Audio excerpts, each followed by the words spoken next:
Mercato des compétences. La semaine dernière, nous parlions capital humain construit sur 3 piliers. Les compétences individuelles et collectives, les comportements individuels et collectifs, les énergies déployées par chacun. Nous sommes en sortie de crise sanitaire pour la seconde fois, espérons. L'activité reprend son cours, nous avons des soucis d'approvisionnement, nous avons des soucis d'organisation. Chacun de nos collaborateurs construit son retour à une certaine forme de normalité d'activité, une nouvelle forme, sa nouvelle forme. En fait, nous sommes en cours de création de la nouvelle organisation du travail de chacun. En parallèle, chacun se reconstruit son propre modèle de travail face à son engagement, face à l'équilibre perso-pro. Actuellement, commence une réflexion du plus grand monde. Comment mon entreprise a traversé la crise? Mon entreprise me permettra-t-elle de réaliser mon modèle d'équilibre? Mon entreprise saura-t-elle, aura-t-elle les capacités de mener à bien les nouveaux enjeux? Et ainsi de suite. C'est là que chacun doute, que chacun écoute. Les défis face à nos concurrents ne seront pas le marché, ne seront pas l'approvisionnement, ne seront pas l'organisation. Les défis seront humains. Dirigeants, nous avons 2 chantiers face à nous, un chantier en interne, un chantier en externe. Avez-vous les bonnes personnes aux bons endroits? En interne, en reprenant les différents points de nos échanges de la semaine dernière concernant le capital humain, la question en interne est donc de solidifier l'adhésion des collaborateurs clés de vos organisations.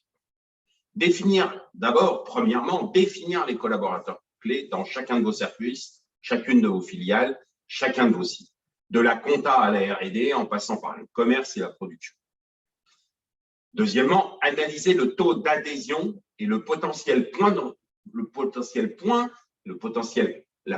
raison de rupture de chacun de ses collaborateurs. Et troisièmement, mettre en place un plan de management pour conserver chacun de ses collaborateurs au sein de vos organisations. Je vous rappelle le concept motivation, stimulation, mobilisation, vidéo du 1er mars, mettre de l'énergie dans la machine. Il va sans dire que la rémunération entre en ligne de compte, mais pas que. N'imaginez pas que vos collaborateurs clés sont des inconnus dans le microcosme de vos métiers. Vos concurrents les connaissent déjà. Dans tous les cas, considérez-le comme tel. À l'annonce d'un départ, il est bien souvent trop tard pour commencer une stratégie de reconquête. Il est toujours plus simple d'entretenir que de reconquérir. En ce moment, vos collaborateurs clés sont contactés par d'autres entreprises. Ils se posent des questions sur leur engagement au sein de votre organisation. Soyez sereins, prenez les devants et annoncez-leur qu'ils sont importants pour vous avant que d'autres le fassent pour vous.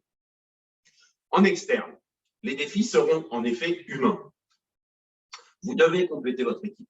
D'abord parce qu'il vous manque l'alliance compétences-comportement pour entreprendre l'avenir de chacun de vos sites, chacune de vos filiales et chacun de vos services. De quelles compétences avez-vous besoin dans les 6-18 mois? Au sein de quel service ou site ou filiale à court terme? Au sein de quel service, site ou filiale à moyen terme?